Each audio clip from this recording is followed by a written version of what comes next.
Welcome to You, Me, Empathy, a safe place for leading with your heart. Hey, thanks for being here. You, Me, Empathy is the official podcast of the Feely Human Collective, a collaborative mental health community designed to empower each of us to grow our capacity for empathy, vulnerability, and emotional wayfinding.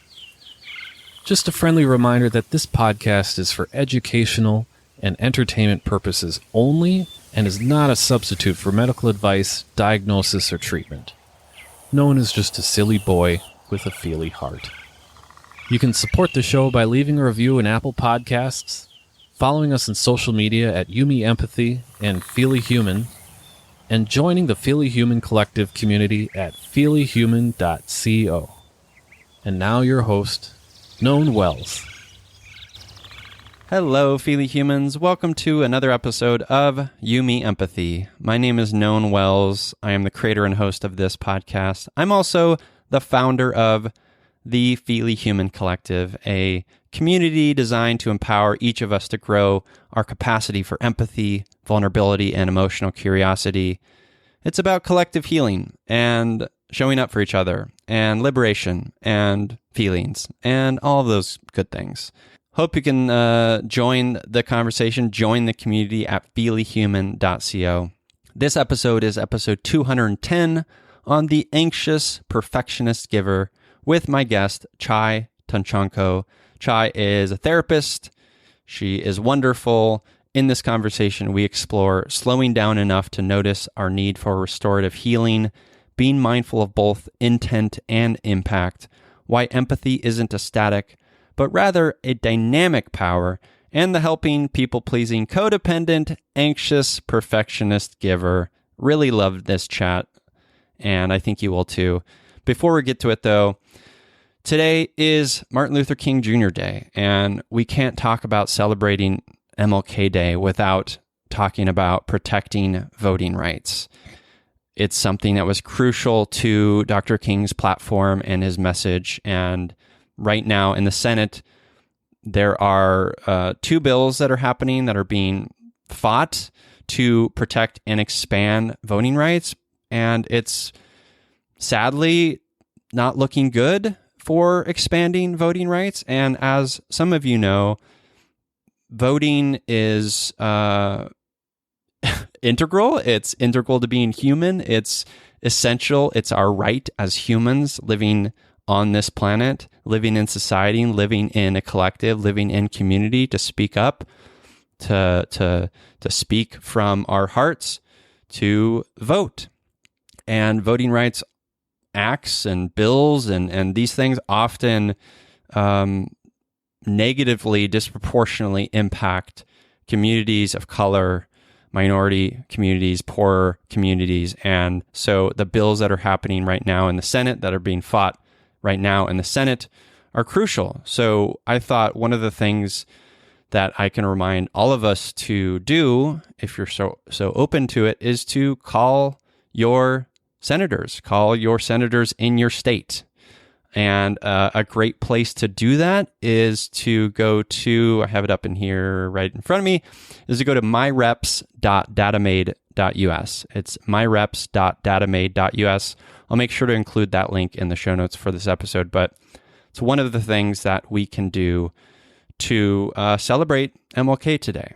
The other thing is, highly recommend, if you haven't before, maybe rereading it. It's beautiful.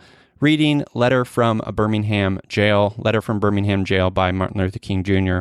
It's beautiful. Maybe I'll include that link in the show notes as well.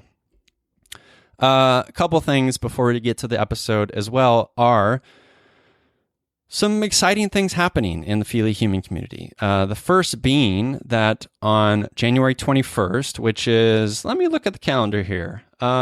It's Friday of this week. On Friday of this week, we kick off the first inaugural, maybe that's redundant, the inaugural emotional check-in series, Accountability for Your Heart. And it's happening it's happening the third Friday of every month. For all of 2022, we get together for a monthly Zoom with Feely Humans from across the globe to deepen our growth, healing, and connection through vulnerability, empathy, and emotional curiosity. It is truly a safe space to show up in all of your wholeness, to be seen, to be heard. If that's something you're looking for, a consistent space for that, I highly encourage you to sign up. It's $120 for the year. That's $10 a check-in. I know it feels weird to like monetize this, but it's part of the core of Feely Human. I want to grow this as a business and a platform, and I hope that makes sense. If it doesn't, I understand too. To be clear, the emotional check-in series is not group therapy led by a psychotherapist. It is just me. It's a space where Feely Humans, all equals, all of us, grow our collective capacity for showing up for one another. If you'd like to learn more about that and sign up before Friday, I would love that. Just go to feelyhuman.co and click the banner at the top there. And if you have questions about it, just email me. You can email hello@feelyhuman.co. The other thing is that coming up on February 6th is our next workshop led by Katie Huey. Katie has led this workshop for Feely Human before. It's called As We Carry On, Using Words to Explore Your Grief with a Compassionate Lens. That's on February 6th. If you are someone who is grieving, I think, honestly, we are all probably collectively grieving in a lot of different ways. If that resonates with you, go to feelyhuman.co, click on workshops in the navigation, the top nav, and click on As We Carry On. And signups are open for that. It starts February 6th. I would love to see you there. Katie Huey, who is a writer, marketer, facilitator, teacher, beauty hunter. She is leading. I will be the host. And again, hope to see you there. That's called As We Carry On. It's a new workshop from Feely Human. What is else? What is else? The other thing is this Sunday, Feely Hikes. Feely Hikes is happening this Sunday in the Orange County area, January 23rd. Would love to have you there. We're going hiking in O'Neill Regional Park, which is near where I live. If you'd like to join that, go to feelyhuman.co, click on the community tab, and click on Feely Hikes at the top there, and fill out the form. I think that's it for today. Let's get to the episode, shall we? This wonderful episode with Chay, Tanchanco on the anxious perfectionist giver. Enjoy.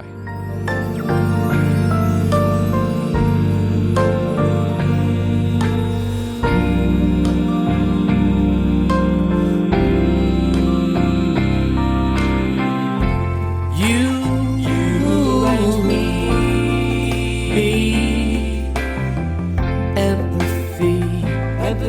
empathy, yeah, la, la, la.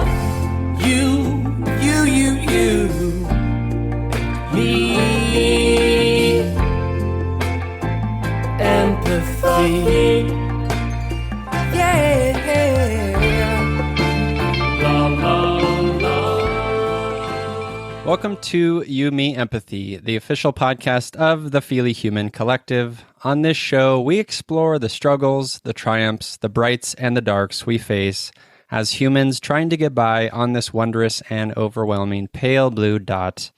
The intent of You, Me, Empathy is to talk openly, without judgment, about our mental health, our neuroses, our shared anxieties and worries, to create a dialogue that is vulnerable and deeply human and empathetic, and to share that dialogue with others to inspire emotional and cognitive collaboration and insight, so we can, hand in hand, break down the stigma that make us feel shame and guilt for struggling, for feeling our feelings, for being Feely Humans.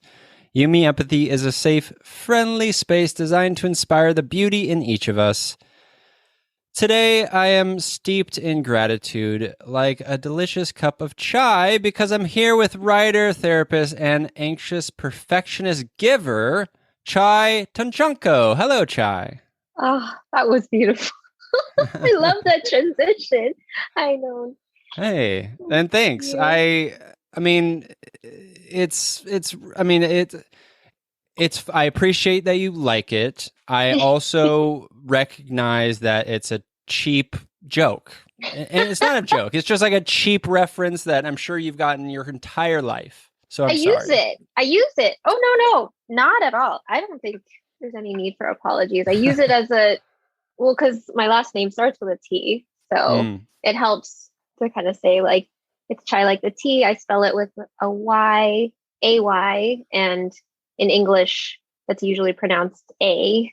And so people will typically pronounce it Chay. So it's yeah. helpful to remember that's like, it's like Chai, like the tea. Yeah. So yeah, Yeah. I use it myself. I appreciate it. Yeah. Well, very happy to have you here. Let's Mhm. kick off with an emotional check-in. How are you feeling? Okay. Let's see, how am I feeling? I'm feeling a bit nervous and excited. And I had those, like, as you were doing the intro, I felt like a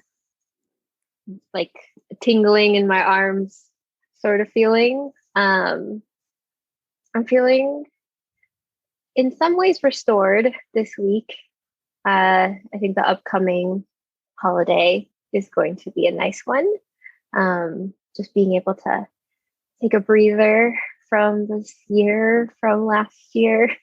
Um, and so I'm anticipating some family time, some good vibes coming my way. So All right. I'm feeling hopeful in that sense. Nice. So for the Yeah. listeners, we're recording this the week of Mm. Thanksgiving, the holiday of Mhm. Thanksgiving here in the United States. And I'm assuming you celebrate. That's something Mhm. you enjoy, Thanksgiving? Yes, I do. I do. I'm seeing my Nice. sister. Um, don't get to see her very often, so it's be nice to see her, and then my parents, my husband's parents, and his family. So yeah, that would be nice just to get out of the ordinary hmm routine. Yeah. Now, do you go like traditional food? Are you bringing in some Ah, Filipino food? yes, yes. We are typically a variation Yeah. foods. Make it our own. So I think this year, my mom will be doing a combination, some of like the Filipino food, and then one of my late uncles who passed away, he was a chef Oh, wow. in his like life, and so we do some of his dishes because we used to go to his house for Thanksgiving. So Nice. and then with my husband's family's Chinese, so it'll be Chinese food for sure. Gotcha. Yeah, Gotcha. yeah. How are Nice. you feeling today? Yeah, I'm feeling pretty good. I got a hike in this morning with my Mm-hmm. friend Justin and his dog Pepper and my dog Maddie, and it was a new trail to me, so that was fun, and the dogs got to wander a bit. And there's something, you mentioned restoring. There's something for me Yeah, always so restorative when I'm out sort of in nature, in the woods, yeah. no one around, just kind of me and Mama Nene, just communing and listening to each other. It's very humbling to me. So I'm Hmm. feeling better. I'm feeling good about that, and I'm really happy to be here with you. Oh, thank you. Means a Yeah, lot to me. yeah, Yeah, yeah. yeah. That restorative. I think we need so much more of it. It's like Mm, in my work, it's so clear how much restoration or like re-energizing we need. I think it was true before the pandemic, but I don't know. I think now it's so much more obvious. Or like mm, we slowed down enough to notice that it's needed. mm-hmm. Um, and like maybe in some ways it helped us understand the priority. Like this Yeah, really needs to change. yeah. I've been wondering about that myself. Do you think it is a Mm. matter of simply the slowing down, or do you think there's something Mm. else going on there? Well, I do think the slowing down helps us reflect. Right? Mm-hmm. Like I think about the pace of life prior, and for some people that's still the case, right? It's not slowed down for them. And I think that's becoming more apparent as well. Like if you're an essential worker, if you're working in person somewhere, then the pace is still fast. But the contrast is that for other people who can work from home or have had to make shifts with their jobs, then slowing down allowed a lot of us to think about like, hey, is this working? Yeah. Like just asking that question. Like if we're going so fast, even if we ask the question, we're like, I don't have time, can't think about it right now. Like Totally. we have to keep going. We have, deadlines to hit, projects to finish.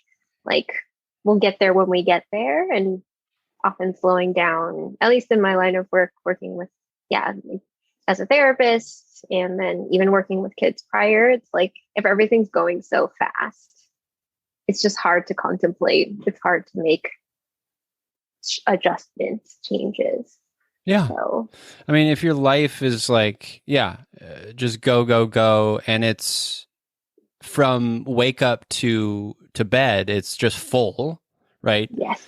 Yes. Logistically, right? There's no space to fill it with any of the restorative stuff or any of in my mind, the stuff that's even more complex and maybe harder to attain is the inner stuff, is the like, how can I be curious about this space that I now have?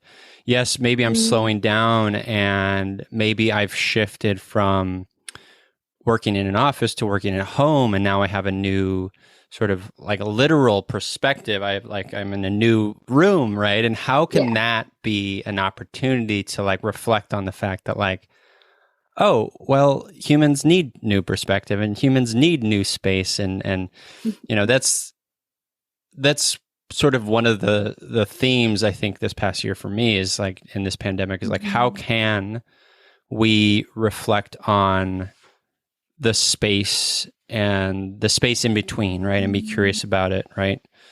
As opposed to, going, I mean, there's just so much going and so much doing and so much working. And it's maybe the opposite of restorative. It's life sucking. It's, I don't like it. I don't like it. Yeah. It's that energy drain, right? Like I'm drain. Yeah. And in my work, I talk about trying not to make one thing be like better or worse than another, but for so many of us, because we're spending so much like stress response and like anxiety on, I've got to generate more energy to do more stuff. And we think of it as like, oh, that's terrible. Like we shouldn't do that to ourselves, or we should do less or something. And sometimes something that I talk about with clients a lot is like, oh, I'm doing a lot. Is there something that I can redirect my energy, let's say, towards being? And like when you talked about the hike, it's like, yes, it's a doing thing. Like I have to plan, I have to call my friend, say, hey, Justin, like, can we go for this hike? Let's do this new trail. Planning. And then can we be in that space? Like I've seen that a lot. Yeah. And I love that. And I think what you're saying is making me think about how even in, I think you said this, like even in the sort of like, let's move away from the doing, let's move away from the checking of boxes, and let's move into a space of being. Even in the space of being, we could still have the mindset of doing, to your point, right? Like it's not simple, because like one isn't better than the other. These are neutral spaces. It's how we sort of deal with them, right? Yes, 100%. Because we can just apply the same lens and go like, okay, I just gotta be, and like, okay, I'm not being hard enough. Like I'm not trying. I'm not crushing at being. Yes.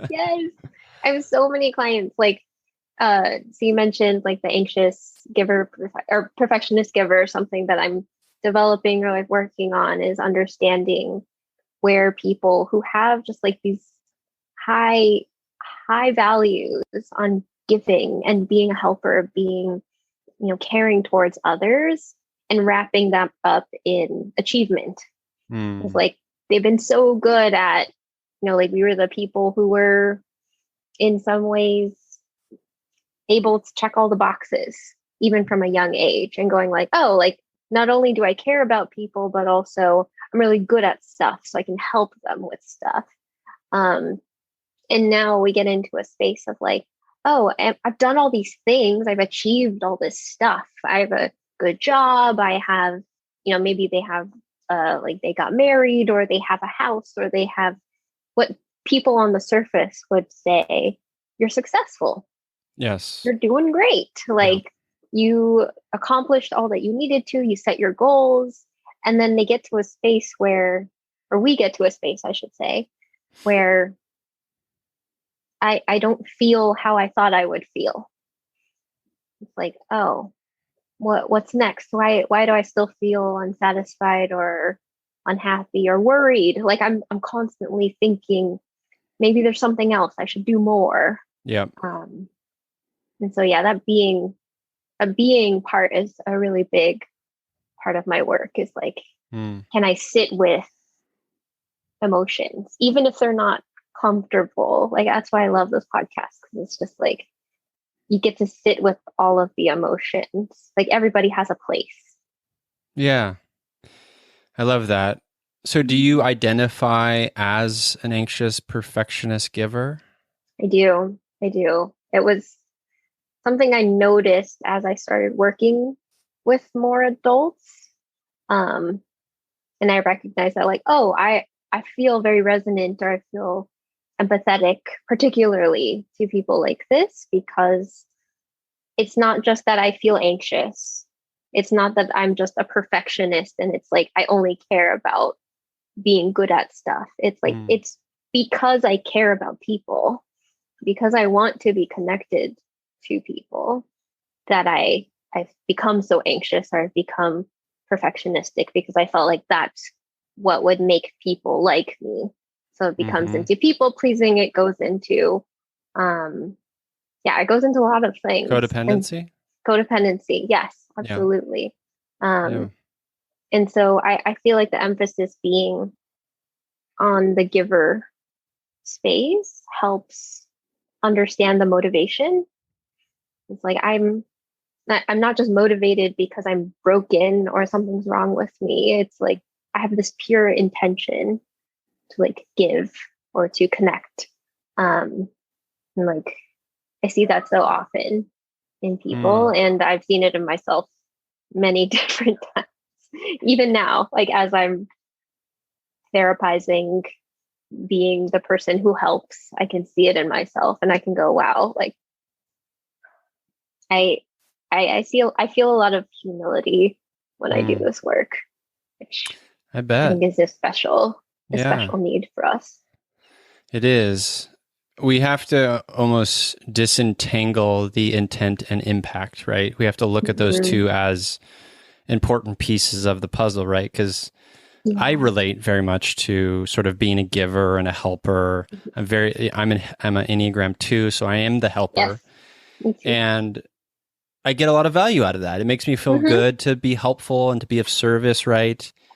And we take it too far, and I take it too far, and I could be annoying, and I could be manipulative, and like intent is great. Impact, maybe not so much. Like how can we sort of throttle this a bit to make the impact a little bit more welcoming for others, or welcoming for my own heart, right? Yes, I love that. I'm glad you brought that distinction in, because we're so, I think too, in this society where it's like, oh, I have the intention, this was what I wanted to happen, and we put a lot of weight on that, and we're like, well, he didn't mean it, she didn't think that was going to happen. And it's like, okay, and what was the impact? What happened when these things took place? I feel like a lot of the rhetoric and like conversations about race and gender especially bring that to play, where it's one thing to intend to connect, to be empathetic, to be helpful, and then it's another thing of like what actually took place for that person. So I think about, I mean, it just in the gender and sort of race realm, you're right, you see it everywhere. And what you said made me think about Monique Melton, who's doing amazing work Mm. in that space. And she's often sort of, I don't know if fighting's the right word, but just sort of like running up against sort of Mhm. white woman, sort of either apologizing or Mhm. just trying to sort of, jump into her DMs to like explain Yes. themselves because they fucked up or Yeah. whatever, right? So Mhm. it's intent, it's impact, and your intention may be good, your intention may be sort of heartfelt, and yet you're maybe speaking to someone who doesn't have your experience, and the way Mhm. that they receive it is flagrant or whatever, right? So Mhm. like that is important contextual information, right? Yeah. Empathy and sort of relating to each other is not like this equal exchange necessary. It's messy. It's Mhm. sort of like we have to Yes. like be cognizant of the tenor and the experience of each person Mhm. and the history and all of it. And that's Mhm. hard work and that's exhausting sometimes, Mhm. but it's essential to move forward, right? It's essential to like really Yeah. make progress in the world, right? Absolutely. Yeah. When you're talking about that, I see when people try to apply empathy as like, well, as an intent, like I was being empathetic. Like, why don't you get me? Or like, why isn't this Mm, landing for you? hmm. I think we start to see it as static. It was like, oh, I Yes. empathized with you to a point. But then when you get feedback that, like, actually, that didn't feel very empathetic at all, that didn't feel caring, I didn't receive that message from you, then, like, we get stuck in either our pride, our defensiveness, and we're like, well, but I empathize with you, or like I felt like I this, did you and the I are same, empathy. same. Yes, I did Yeah. it already. I'm finished. I Yeah. don't need to do any more. And it's like, oh, I have to do more work. I have to like I have to engage in more discovery, more exploration. And Hmm. oftentimes our body or our brain like rejects that idea. It's like Yeah. I I said I was going to empathize up until this point, and now you're asking me to do too much. Yeah. Um, I love the I feel word like if we, static. I think static yeah, is great because you're right. There are so many things. It goes back to like the doing stuff and the achieving and what we value in sort of production.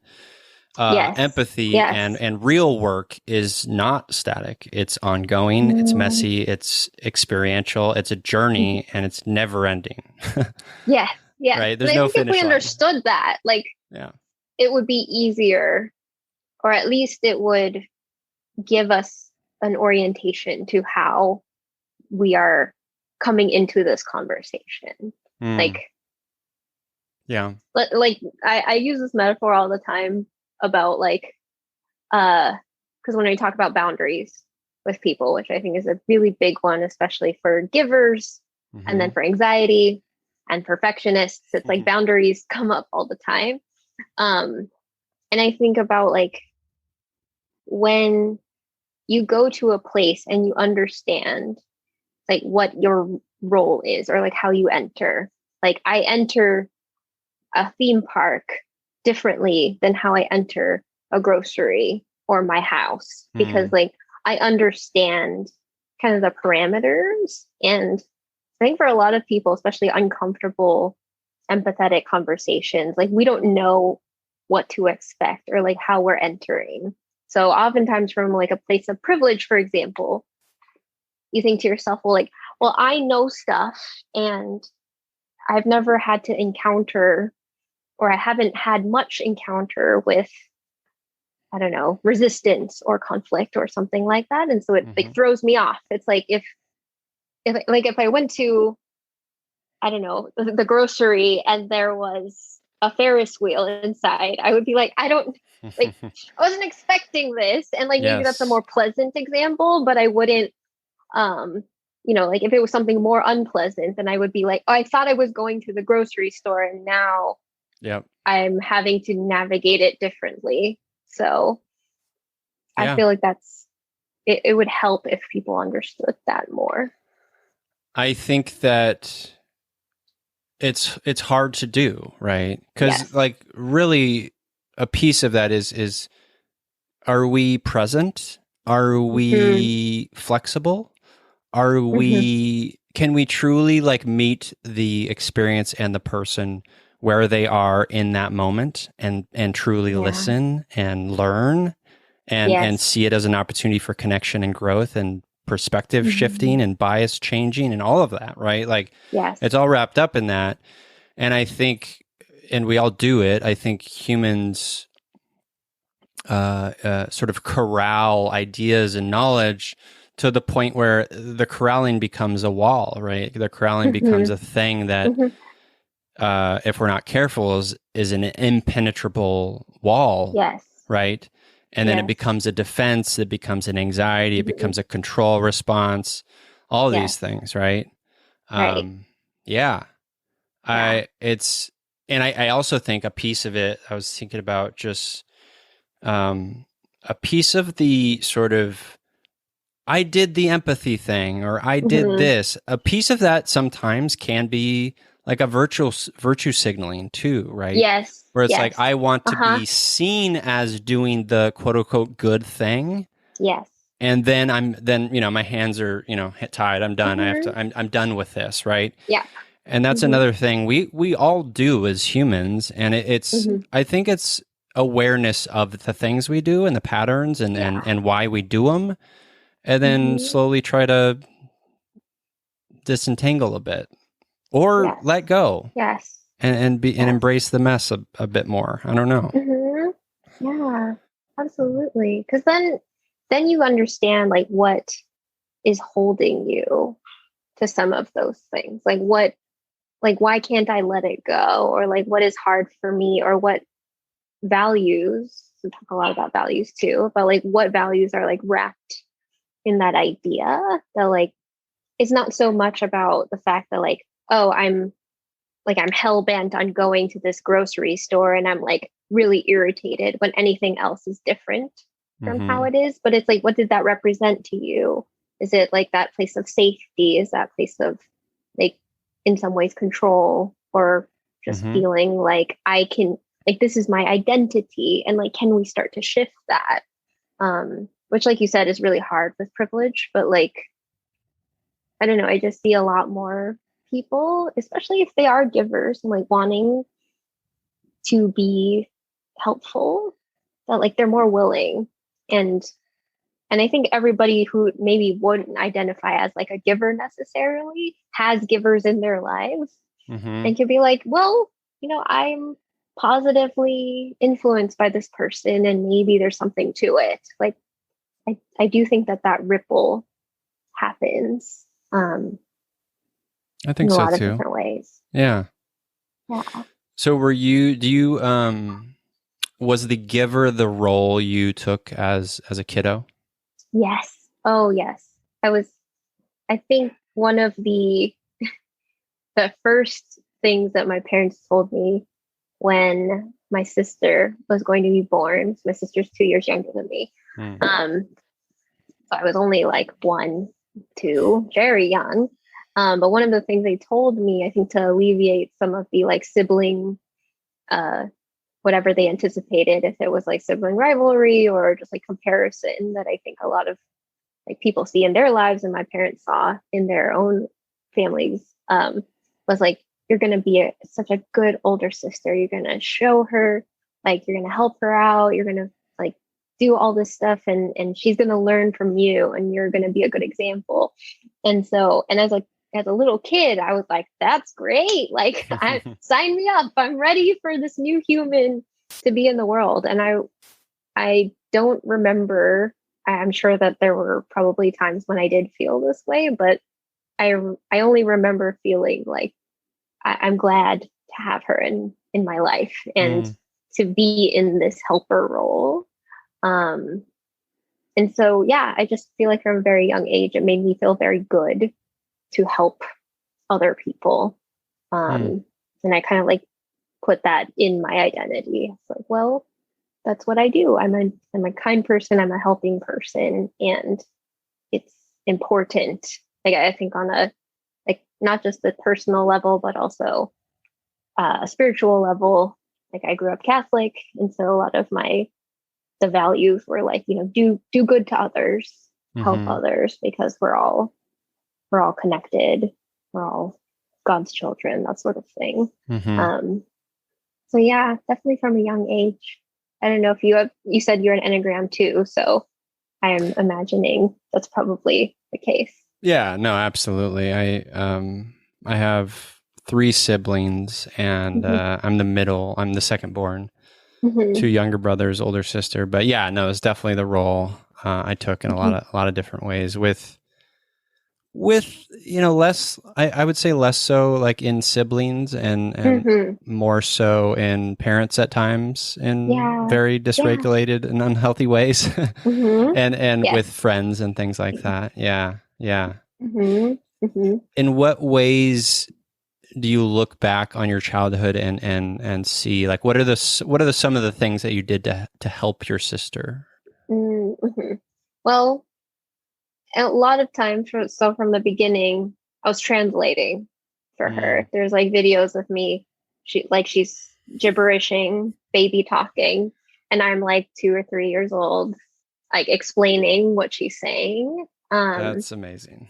And so that's like, I don't know, that still boggles my mind, but it definitely came into our roles as we got older. Like sometimes my parents would, as a lot of older siblings that I know, like talk to your sibling about this, talk to your sister. Mm, Um, and oftentimes I would be kind of like the conduit or the middle person, which again, I see a lot in my clients. Just one of those things about being empathetic and wanting to help is that people will tell us things and then we'll be able to translate it in a way that's more accessible, more receivable. Um, what else would I do? Yeah, I feel like just allowing or like teaching. My sister's very headstrong, so um, I think in some ways I was learning a lot from her, hmm um, because I wasn't as bold, let's say. mm, Um, but yeah, just navigating the world, teaching her about stuff, trying at least, and then she would just like just like throw out my definitions and try her own. Um, so that would be the start.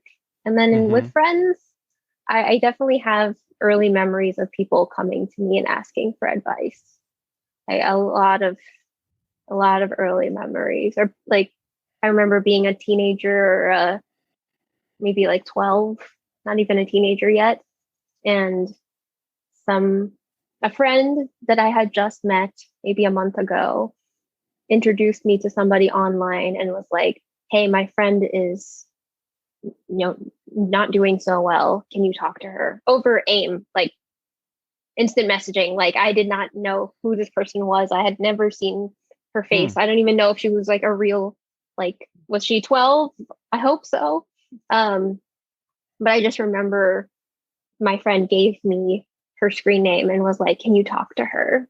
Like, can you help her?" And she was, I don't know if suicidal is exactly the word, but I definitely think she was in a low emotional space. mm. And I was 12 and she was 12. And I was like, here you go. Here's Wow. me trying to help this random stranger that my friend of a friend just met. So, um, Did yeah, that that's, feel like a lot, like a burden? I don't, when I think back to it now, and if I were my own counselor therapist, I would be like, whoa, whoa, like, did you get an adult? Did you like ask somebody for help? Right. But at the time, it just like didn't occur to me. I was like, oh, she needs help. I'm ready. I'm here. What does Because she that's what you need? did. That's what you love to Hmm. do. Yeah, yeah. So yeah, sometimes it's kind of surreal. I look back on those things and I'm like, maybe should have had an adult for that.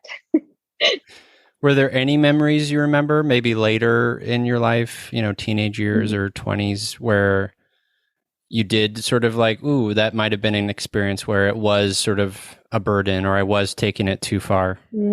Yes, yes. Many different times. Uh, let's see.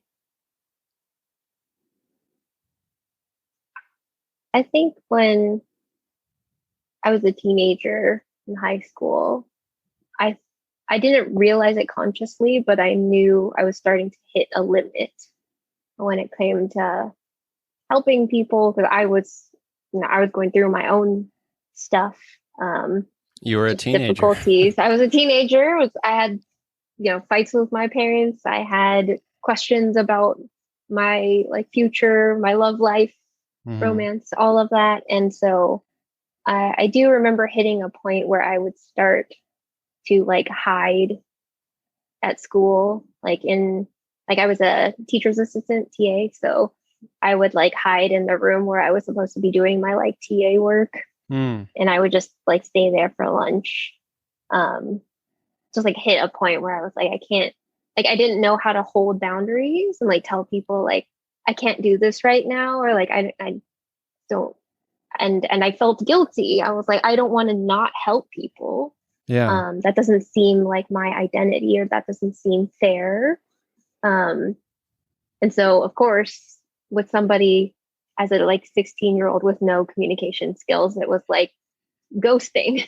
Just like Right. I'll just hide somewhere and avoid people until I feel better, and then I'll come back out Hmm. and be okay. Which I'm very grateful for, like the teachers that gave me safe haven to like process through that stuff. Hmm. But that was definitely my mode of coping. It was just like, let's just hide until I it goes relate to that. away. I relate to that. Mhm. So you being this sort of sensitive, like helper person, was it just kind of nonstop of friends like reaching out, like asking for assistance or asking for advice? Or is it more of just less of that? Maybe some of that happened, Mm-hmm. but more of the just the sort of the body sort of neurological response that Mm-hmm. you're so used to like being in that Mm-hmm. mode, and that was exhausting. Yeah, I think it was more the second. Like Yeah. I would, if someone came to me and asked, I would absolutely like do my best, or say like to the best of my ability, try. But I felt like it was almost a compulsion. Sometimes I still feel that way. It's like as soon as I hear someone in need, it's almost like this part of me goes on. And it's like, what can I do? How can I help? Like, and I have to catch myself and go like, okay, what are my needs here? What are my boundaries? What are my like limits? And how can I think shift into empowerment instead of always being like what happened to me was being the savior. It's like I have to do all the things, and I need to be the one who did it. Hmm. It started becoming selfish in a way. It was like, oh, I'm the one who helped them, and I feel so good because people would like praise me, like say like, oh, you're doing so good, or like this is the kind of person that Chai is and stuff. Um, and then shifting that into like, okay, empowerment, which I think only really happened starting after college. I think Mm-hmm. starting to learn that like it's not about just me doing all of this. It's about my role. I think that comes back to our conversation earlier about roles. It's like, Yeah. yeah, can I fulfill that role instead of being like I have to be everything for everyone all the time. Yeah. Um, I yeah. I wonder if there is a piece of this puzzle, or melange of a person, the Chai human, human tea, that is connect, because you mentioned Catholicism, and I know that Hmm. as someone who was raised in evangelical Christianity, there is Hmm. as well as I went to Catholic high school, there's a lot of value placed on helping, right, and service, right, Yeah. and like, Yes. and sort of, and there's a lot of like social merit and cachet Hmm. in sort of being seen as that person as well. Yes. So was Yes. that, you think that was a part of the equation?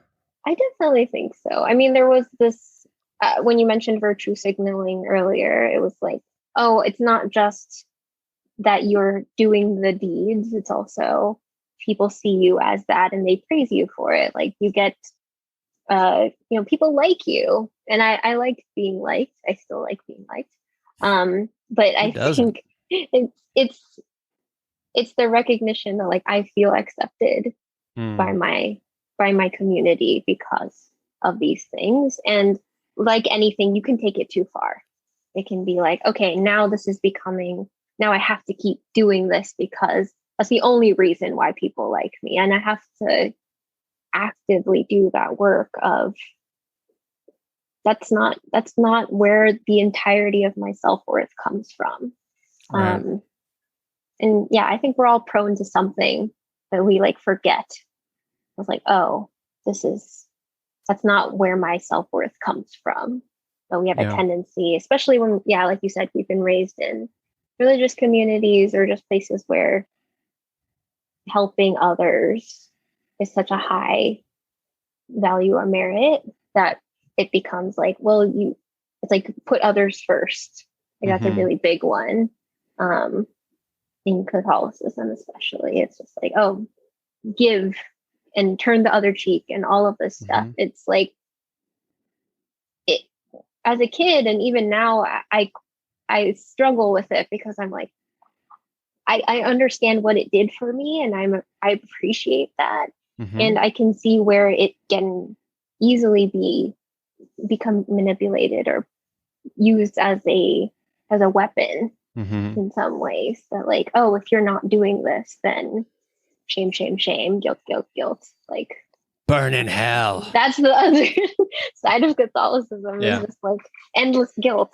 Yeah. Yeah. Are you still Yeah, Catholic? that's a good question. I don't know. Yes, yes and no. Great. It's Great. a hard one. It's It's a an really honest hard answer. one. Yeah, no, it's tough. Mhm. Yeah, all of these things shape us and they are a part of our identities. And if we're doing the work of being curious and listening, like we're going to fall out of things, we're going to fall back into things, we're going to, so I Yeah. get it. I am someone who it's interesting how these things work. And I think this is a Hmm. common path, which is like raised in evangelical Christianity, Hmm. uh, and then moving out of it into like just angerfied sort of atheism, right? Yeah. And then sort of growing a bit more into, now I'm 40, now I'm just like, Hmm. I'm doing psychedelics. I'm Uh-huh. sort of Yes. into Buddhism. Hmm. I think there's a lot of beauty in a lot of Hmm. spiritual practice, and so Hmm. it's interesting how we can navigate all of that. If we're Hmm. open to it, if we're sort of opened eyes to it. Yes. Yes. Yeah. I agree. And when you're saying that, I hear the dynamicness again that we were Mm-hmm. talking about before. That's like it's not static. It's not just that I'm one way and one person, and that's all I'm going to ever be. It's like you're allowed to evolve. You're allowed to change. I feel like that's so many of the conversations I have about life now. Is like a 30 something year old is like, okay, we thought we were one, we thought we were aiming for something Mm. in our teens, in our 20s. It was just like, this is where we're going. And now you get to a place where you can start to choose and like create your own paths. If you weren't creating paths before, which some people from a younger age, they were like, oh, I've been creating my paths. It's not been a linear thing for me, but for a lot of people that at least I work with and a lot of my friends, we had school and we had like an immigrant background, and so it was Mm-hmm. like make your path in this world Mm. and succeed so you can make good on the sacrifices of those who brought you here. So yeah, a lot of that too. Yeah. Hmm. So were your parents not born here? No. Okay. So yeah, a lot of my friends and me too. My parents grew up in the Philippines, moved here when they were in their 20s, which I cannot fathom. And like, I'm thinking about That, myself. I'm like, can I yeah, move to a different city? Like, I don't know. it's pretty brave. Yeah. Yeah, I can't imagine just like move away from all your friends, all your family, land in this new land where you don't know anybody and just try to start a life. Why I did they move? Was it opportunity? I mean, that's the thing we hear about America. Going to Yeah, America, right? You know, but like I yeah. don't want to put that on anyone. I feel like that in the Philippines, especially, there's a lot of colonial mentality that like Mm, the U.S. placed. Um, I don't know how much you know about it, but like there's a lot of the education system in the Philippines today was created actually by people who were from like Berkeley, like California, and like oh, created a lot of the education system, which is why Filipinos learn English, um, and have a lot of like ties. And then I'm terrible with like dates and remembering actual events, but I think in the World War II era, a hmm, lot of Filipino were given the opportunity to be like, quote unquote, opportunity to be like, go into nursing, fulfill the like war efforts, and like right. bring a lot of the like skilled, not just nursing, but like other skilled um, professions to the US. And Mm, that included like computer science. So like my dad studied computer science and okay. decided to get his master's here. But my mom also really wanted to go to the US too. It's just like the message is create a better life, create a Yeah. better life for your family. And a lot of people I know growing up around some Filipinos too, it's like it's the same idea. Even Mm, um, other Asian families that I know as well. It's just mm. like this is this is the what does Hassan Minaj say? He's like, this is the NBA. Like, um, I this is don't the know. height. This The is the Yeah, height. Okay.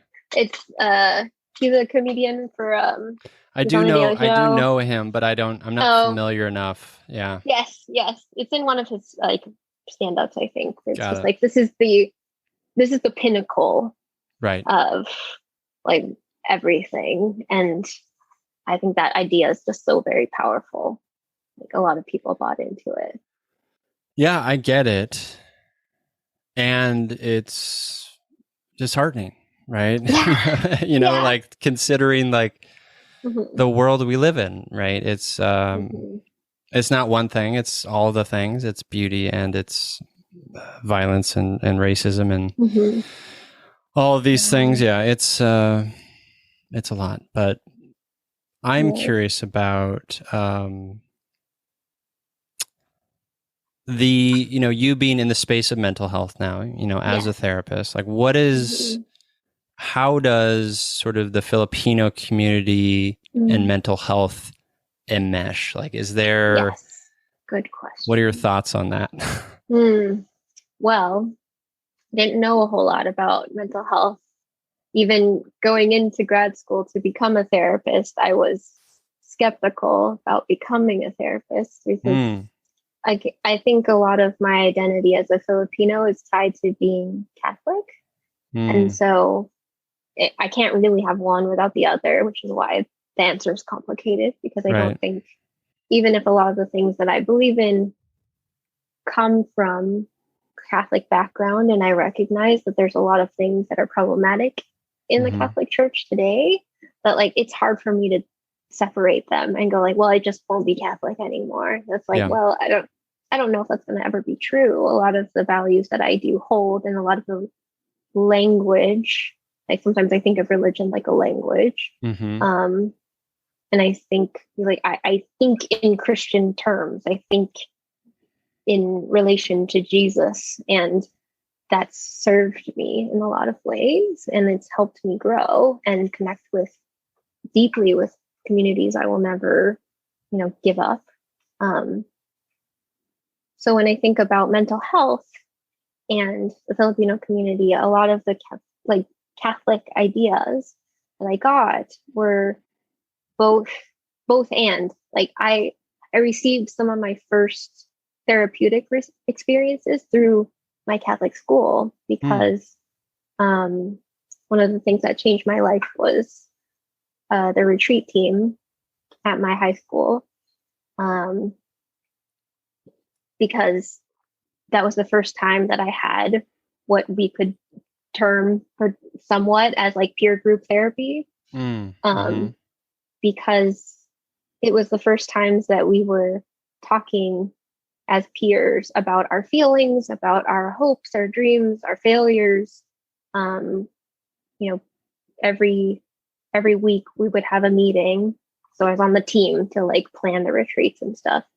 And every morning we would have like a long check-in where we just talked about, and this is like 20 kids, right? So we would all talk about and like ask each other to pray for people who are sick in our family, worries that we were having, troubles we were having, relationships with their parents, with like things I would never know about my peers, within groups that I would never socialize with, right? If there were cliques and stuff in high school, like I gained deep relationships with these people because we were together, and that was under a Catholic umbrella. And it felt safe, and you were able to open up and talk about hard stuff. Yeah, absolutely. And so it's like a both and thing. And there was a lot of shame in a lot of different areas where, like, if you weren't, being whatever termed like a good Catholic, like couldn't speak about sex. Even racism was like kind of a weird topic. And like LGBT community, that was another difficult thing. It was like I had plenty of friends who were gay, clearly gay, and we all knew it and we all loved them and cared about them, but it was hard to navigate in the space of a Catholic school. We just kind of like protect them as best we can without openly sharing it. And I feel like, I don't know, I'm conflicted. I feel like things could change, but there would have to be like a lot of changes. So when it comes to being Filipino and Catholic, I think a lot of those ideas carry through to mental health, of like we're not ready to like share it with people. There's a lot of saving face, a lot of like, don't burden other people with your problems, pray about it, or like keep it in house, and then don't spread it out to other people. But what I love about being a Filipino therapist is that people who are around my age, maybe 20 somethings or 30 somethings who are Filipino, and often women, can tell me something and be like, this is how it is in my family. And I'm like, yeah, I know.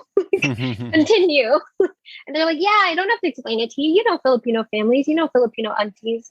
And so it's just really nice to be able to say that to someone, or to give them that space in the therapy room, should they have decided that like, yeah, it's hard enough to go into therapy because of all these factors that like are in the background of like, you shouldn't be in therapy, and like, why are you paying so much for this, and like all of these like rhetoric in the background. And then just to feel like I'm being held in the room by someone who's like, yeah, I have Filipino parents too, I know what that feels like. Or even if they're not Filipino but they are Asian, or even of different backgrounds that have more like familial cultures, let's say, it's still, it can and translate, it can make more sense for them. I get that. Do you feel like you, as a therapist, you're in this space, you are being more open, you are being maybe Mhm. perhaps more vulnerable publicly?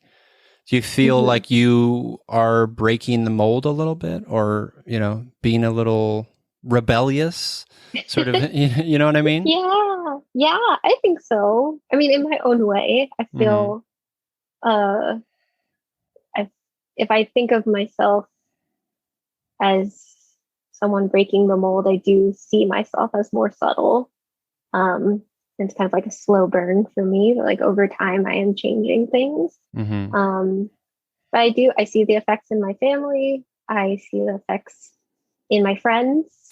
Like just more willing to be like, oh, Chai is a therapist. I could ask her this question. I could be curious. And I think even within my millennial friend groups, even though mental health is so much more open now than it ever was, we all still grew up under the impression that mental health was not something you talk about as openly. And so a lot of us, this is new still. Um, and so just I think seeing that change for people, being able to support people as a Filipino, as an Asian therapist, as a woman, um, and get to have that relationship with people, or even just be that presence. Like Mm-hmm. people will, like I've had quite a few friends, if they've experienced like family turmoil, or maybe like thoughts of suicide in their family or their friends or something like that, or even just reaching out and being like, hey, I want to find a therapist, like what do I do? um, it's nice to be able to know that people trust me, or think of me to turn to, and then I can feel like I can do that helping thing that I've always done. um, I think it also affects me personally. Like it changes the way I think about my own life, about myself. um, one of my one of my mentors and colleagues and my boss, um, Abigail, I work at Zyla, and one of the things she tells me is like personal and professional are often separated, but there's so much of it that is the same that it can't really be separated the way that we think that it can. Yeah. Um, and I think that's true for everybody, but especially true for therapists, where it's like we have like our personal is our professional, so we have to Mm-hmm. like keep them together. Um, and that's difficult in a lot of ways, and it's it's also fruitful in so many more ways that like you don't get if you're separating them. So Mm. yeah. I love that. How has it been? How have your parents been with your life as a therapist? Mm-hmm, mm-hmm. Yeah. Let's see. I only became a therapist after I was a school counselor. Mm. So it was, again, kind of a slow burn. Um, my parents were always supportive of me doing what I cared about. And I think I'm very lucky in that sense. A lot of people I know, just not as, it hasn't been as high of a priority for their parents. It took them a while to understand what mental health and therapy is, and what it is not, and that I cannot therapize my parents if they need to. Um, but I think over time it became something they really value and understand that I thrive in. Um, one of the things when I was a kid, I loved playing video games, and I at one point I love computers. So I told my dad at one point, and my dad's a computer science IT guy, and I told my dad at one point when I was, I don't know, 11, 12 or so, that I was going to program and code, and I was going to be a computer person, and like make video games. And he said to me that like I was too good with people and that I would be unhappy sitting behind a desk and not interacting with humans. Mm. And of course, at the time, you're a kid and in some ways you're trying on ideas and you're just kind of thinking about them, but it really stuck with me. So like I would miss that, and I didn't want to be separated from people. And I don't know if they necessarily saw that as therapy, but I remember telling my dad, like, I want to help people. And he was like, how? And I was like, I don't know. Something. Yeah.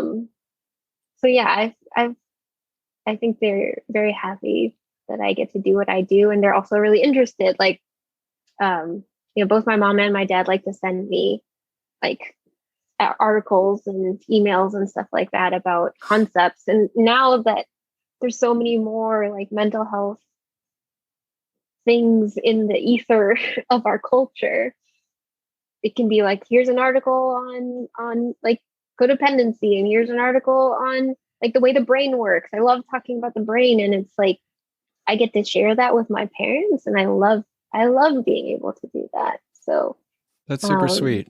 I love that. That's like them sort of reaching across the aisle a bit to like, hey, I may not be fully comfortable with this, or I may not even fully understand this, but like, here's a thing that you might be of interest in, that's sweet. Yeah. Oh, absolutely. Yeah. I feel a lot of gratitude from my parents. Yeah. Especially as we've gotten older and like developed a relationship, again, that dynamic relationship that just keeps changing. I love that. What were the video games you played growing up that you loved? Oh my God, I love this question. I had my Nintendo. It was my first system. I had a Game Boy Color and a 64. And so I started with like Pokemon and Donkey Kong 64. And on the computer, we would play. I played this game called Red Alert, a Command and Conquer. It was like a war game. And I just thought it was so much fun. I wanted to play that all day long, and like strategy games. My dad wanted me to play like more strategy, less shooting games. I didn't get those until I was older, but yeah, I played a lot of like Nintendo games, and then like strategic war games like Command and Conquer, Red Alert, Age of Empires, like building bases and then trying to like send troops and stuff. Gotcha. It was hard for me. They were really hard, but yeah, those are the video games that I played. Do you still play? I still play now. Yes. I have an Xbox. Is how me and my husband bonded as playing video games. And so we play Overwatch, and we play Vance is more of the like shooters and stuff. He's really good at those. But sometimes we'll play like cooperatives. I'm like not as good as those. I try, but not as good as those. And then just like sometimes I'll find like puzzle games or like side scroller stories to play. So yeah, that's what I'm doing right now. Nice. My downtime. Animal Crossing when I'm trying to chill and do nothing. It's funny because I like video games, and growing up we never had a system. But friends did. Friends had, Nintendos and Segas, and I have fond memories of going to like Ballpark Pizza and playing Street Fighter or playing Off-Road. You remember that stand-up Off-Road game where there was like off-road? Yeah, well, it was a stand-up like arcade machine, right? And there was like yes. There were 4 steering wheels, and you were a different color truck. Yeah. Yes. That game was awesome. And I love the arcades. Yeah, it was the best. And then I remember playing Kid Chameleon on Sega Genesis. Did you ever play that game? I didn't play. I didn't have a Sega, and Oh, I don't think I had any friends that had a Sega. yeah. So, yeah. It's and recently, I play here and there, but Uh-huh. I don't know. There's something about video games that's, for me, it's connected to story. It's connected to Yes. like, Yes. how stories can elicit empathy, and character, Yes. development can elicit empathy and stuff like There are that some stuff is my deep. jam. There's some deep video games like I'm bawling, like watching Manson play them because I can't Yeah, emotionally like yeah, go through them all. But they are heavy. yeah, Video games are heavy now. It's not for just sure. like collect coins and Yeah, run it's not around just and getting a frog across the road. no. Yeah. Yes, gone are the simple days of collecting stuff. or or dying of dysentery on a Yeah, trail. Yeah, yeah. No, there's a oh my gosh. It's called Senua's Sacrifice. I don't know if you've heard of this game. I It haven't. is uh it is really intense, but what they did was they the developers, the game developers, talk to people who have, I think it's schizophrenia, Hmm. or like hearing voices, like Mm-hmm. having experiences of psychosis, and put that into the character and use it as like you as the player are experiencing her like having voices and feeling anxiety and like going through Interesting. this like hero's quest that's very deep and dark and scary. But like I remember walking in a couple of times while my husband's playing the game, and I was like, oh my god, like I can't believe they put this in a video game. I mean, there's always like two sides to everything, so I don't know how it's doing in the community, if like it felt The portrayal. genuine, yeah, Yeah. like the portrayal and everything, but the fact that somebody thought to try this is a really good one. Another video game actually that I think is a wonderful portrayal of mental health is called Celeste. Mm. It's a side scroller. And it looks like a 2-bit, like an Mm-hmm. old school video game. Yeah. And I love that story. I would recommend it to everybody, because something that I talk about with people is when we think of our anxiety, we think of like our negative emotions, we're often fighting them and trying to like push them down. And so in the video game, Madeline is trying to climb this mountain. And the mountain is called Celeste. And as she decides to climb this mountain and she's not really sure what she wants to do with her life, and she's not really sure why she's even like trying to achieve this, and then her like evil self is basically like messing her up at every turn, Right. trying to like sabotage her. Mm-hmm. And you like physically fight her in the game. But as the storyline develops, you start to understand of like, okay, maybe I gotta like fight her and push her away, or maybe I just need to ignore her and pretend that she's not there, and that like I don't need her and I can just like thank her and she can just leave. And as you develop, it becomes the story of, she doesn't go away. You continue climbing the mountain with her. She's part of actually what helps you grow, what helps you change. And I think that video game is probably one of my favorites for like mental health. Like clearly, like she has a panic attack in the game. Wow. I think it's so cool. Like Yeah. it's just amazing, amazing. It's called Celeste. Where do you play? On Xbox? It's on anything. Like it's Okay. yeah, I think you can play it on computer, on Xbox, any of the like Nintendo. It's Gotcha. it's an indie game. So Got it. yeah, I'll send you maybe like they have like YouTubes and stuff of like the actual story if you don't have time to play the whole game. Sure. But yeah, I think it's again one of the really cool things about mental health being in the rhetoric, in the ether. It's like more people can make art creative ways of like living the experience. Yeah, I love that. That's great. Yeah. Happy to hear that. Let's Well, before we transition into Empathy Heroes, Mm.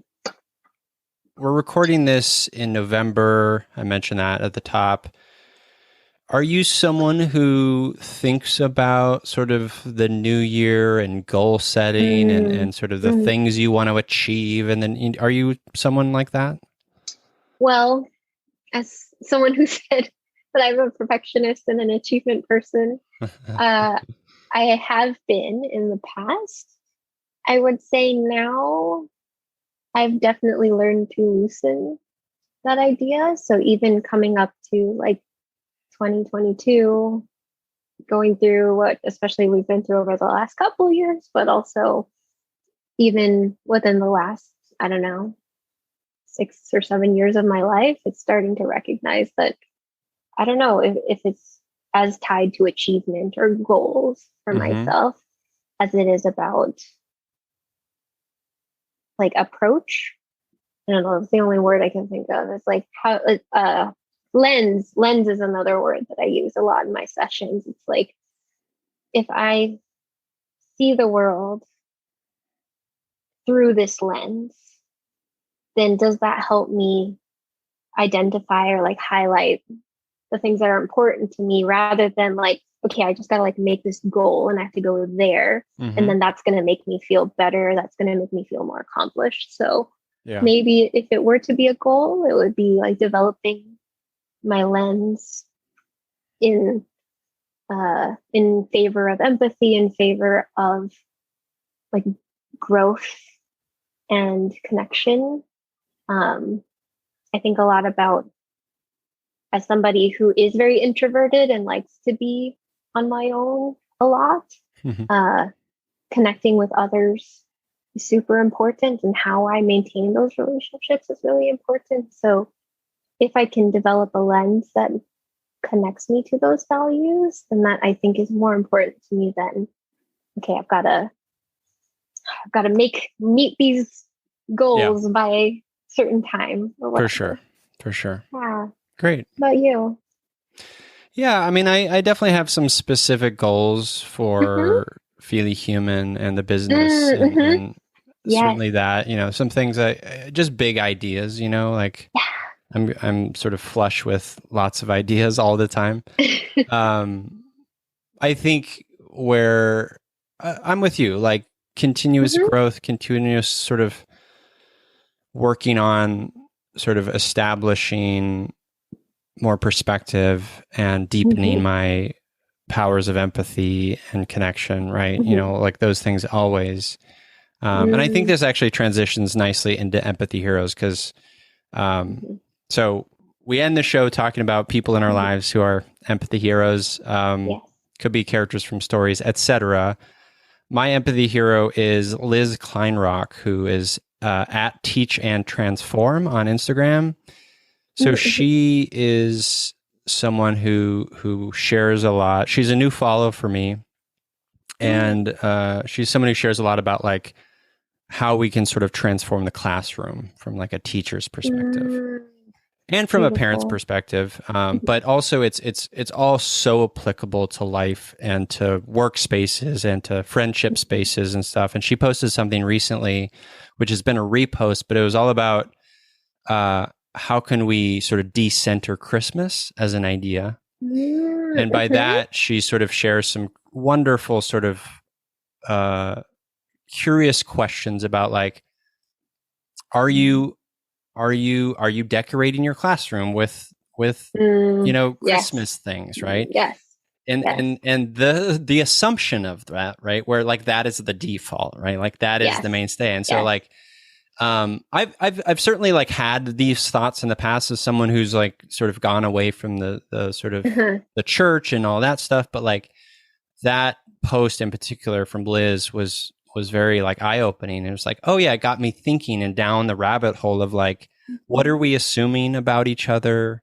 How can we sort of go away and decenter all of these default states of being, right? default Yeah. whiteness, right? Default Yes. Christianity, default Mhm. Christmas, like default. And Yes. recognizing that defaulting a state of being or an identity is inherently excluding others or even harming others, Mhm. right? Or making others Yes. feel uncomfortable. So how can we be cognizant of Yes. that, right? So Mhm. just really thought-provoking stuff. And I encourage you, Chay, and Yeah. listeners to give Liz Kleinrock a follow on Instagram. She is at Teach and Transform. Mhm. She's wonderful. So she's my empathy Yeah. hero. Oh my gosh, that was amazing. I think I might be following her already You on could my be. other one, but She's also on Twitter. If folks are on Twitter, I'm not, mhm, but she's there too. got it. Well, I will make sure that that's in my list of things. Oh yes, I totally am. I'm so proud of myself. Yay. Nice. Okay. Well, I will revisit her. Yeah. You've reminded me now that I've been hearing from you and your empathy hero. I have so many in my life, so it's like hard to pick one. And I'm like, I want a personal one, and then I also want somebody that You can do that I haven't two. met before. So for personal, I gotta go with my mom. I just need to be able to say that because I feel like so much of what you and I've talked about today, and you've asked me questions about my parents during this podcast, and I feel like my mom and my dad, but my mom especially has done these incredible moves towards a deeper understanding of herself, of Mm. people in her life. I think she's overcome a lot of obstacles to get to the life that she has now, and something that I'm seeing, and like even just recently, my mom used to text with like no emojis and just periods. And as a kid, I was like, she was so mad at me all the time. Yeah, like, oh my gosh, how cold is she? Yeah, Like she that's would what just we be like, interpret. yes, okay, and it's like a period. And I had to Classic explain it to mom. her, classic mom. And I was like, Mom, do you know, like, and she was like, I was just doing good grammar. And I was like, oh, okay, well, text is not like that. So now my mom like uses all these kinds of emojis, and she's like so expressive. And I was like, oh my gosh, like there's so much change, I think.